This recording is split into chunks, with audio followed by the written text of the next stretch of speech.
En la ruta 2022 tenemos que informar que la Cámara de Diputados prepara el mayor recorte presupuestal en la historia del Instituto Nacional Electoral.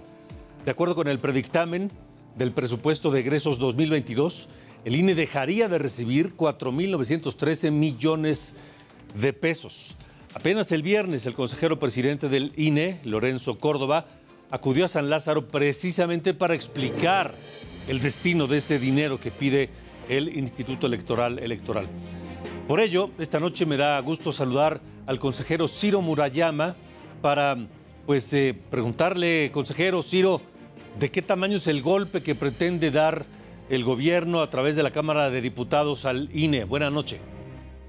Hola, muy buenas noches. Pues es un golpe tremendo que prácticamente nos está dejando fuera la posibilidad de organizar la revocación de mandato. Déjame comentarte que el presupuesto operativo que pidió el INE este año asciende a 18.827 millones de pesos. Este recorte significa el 26%, más de 1 de cada 4 pesos se nos estarían recortando. Hay que recordar que si bien el INE pide también el dinero de los partidos políticos, que son 5.800 millones para este año, pues es dinero de los partidos. El INE solo es la ventanilla donde retiran ese dinero, por lo que el recorte recaerá directamente sobre las funciones del instituto, sobre su capacidad de cumplir con sus tareas constitucionales. Como todos sabemos, por primera vez existe la posibilidad de hacer este ejercicio de revocación de mandato, para el cual solicitamos 3.830 millones. El recorte es de 4.900, es decir, estamos hablando de 1.000 millones adicionales de recorte. Nos quitan todo lo de la revocación de mandato y 1.000 millones más. Con eso, ¿cómo hacemos la revocación? Pues es imposible. Es la primera vez que al INE se le pide que haga una elección nacional.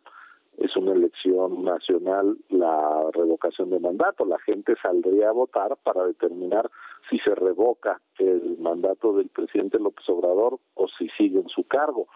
Pero es la primera vez que, habiendo una elección nacional, no se dan recursos para una elección, lo cual pues es un contrasentido.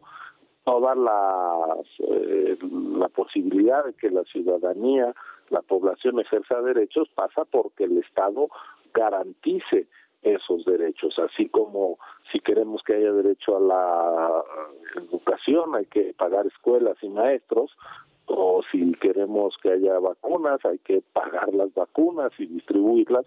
Pues si queremos que haya ejercicios políticos hay que instalar las casillas.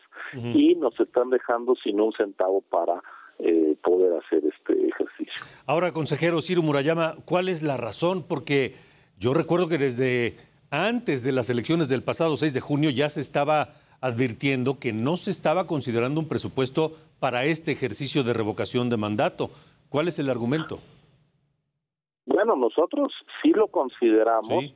Porque la propia Corte, cuando hicimos la consulta popular de este año y que no nos dieron recursos, pero sí, que fue posible organizarla porque coincidió en año de elección federal, entonces pues estaba ya toda la organización dispuesta, y digamos que eso fue una actividad adicional que se montó, permíteme decirlo así, sobre ya todo el trabajo de campo organizativo que habíamos hecho para la elección.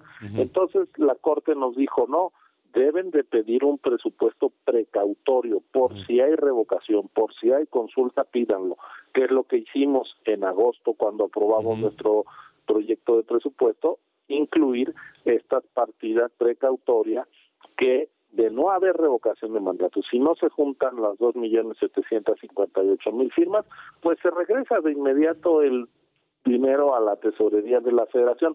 Pero ¿qué pasa si hay las firmas, la gente quiere la revocación de mandato y no hay un peso para hacerla?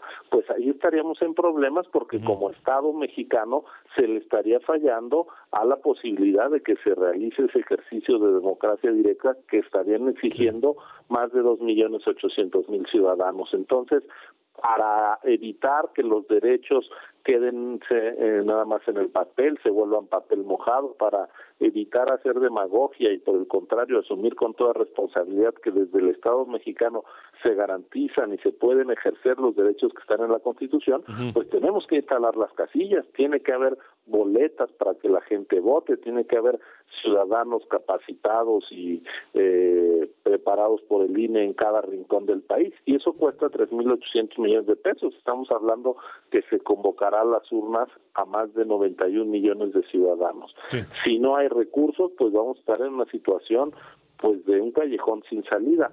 ¿Cómo hace uno una elección sin un solo peso para las tareas organizativas? Es un sinsentido, nunca ha pasado eso. Sí, a lo que me refiero es que el INE efectivamente previó y presupuestó con antelación e incluso advirtió que desde el gobierno no se estaba considerando un presupuesto para este ejercicio. Y me refiero a eso, a que desde antes se previó y el INE lo advirtió, pero aún así no se consideró. Y por eso pregunto, ¿cuál es la razón? ¿Cuál es el pretexto? Pues la verdad es que en el presupuesto que mandó la Secretaría de Hacienda sí está considerado, porque la Secretaría de Hacienda no puede alterar el proyecto presupuestal de los organismos constitucionales autónomos. Entonces, la Secretaría de Hacienda hizo todo lo que corresponde a la Administración Pública Federal y las transferencias a las entidades, en fin, etcétera, etcétera, y añadió lo que pide el Poder Judicial, lo que pide el INE, y en efecto la Cámara de Diputados puede hacer ajustes. Al Poder Judicial le están ajustando el 4% de su presupuesto. A nosotros, como órgano autónomo, nos están quitando el 26%. Es decir, se trata de una decisión legislativa. Claro que el legislativo va a tomar las decisiones en concordancia con el gobierno de la República, porque ellos tienen la mayoría de los votos, pero yo lo que quiero llamar la atención es que esto no es un hecho consumado, todavía estamos a tiempo de que prive la responsabilidad, la sensatez, y no se dé un recorte de esta proporción que acabaría minando la posibilidad de la revocación de mandato, que quien lo impulsó para que estuviera en la Constitución fue el presidente López Obrador. El que quiere someterse a este ejercicio básicamente es el titular del Ejecutivo. El INE está haciendo todo para llevarlo a cabo de la manera más seria, con la certeza que requiere un ejercicio de esta naturaleza, y sin embargo ahora en la Cámara de Diputados es donde se puede cerrar la posibilidad de realizar el ejercicio. ¿Es una consigna que no tenga el INE el presupuesto para esto? Pues yo no sé si es una consigna, pero es una medida que ya se está procesando en la Cámara.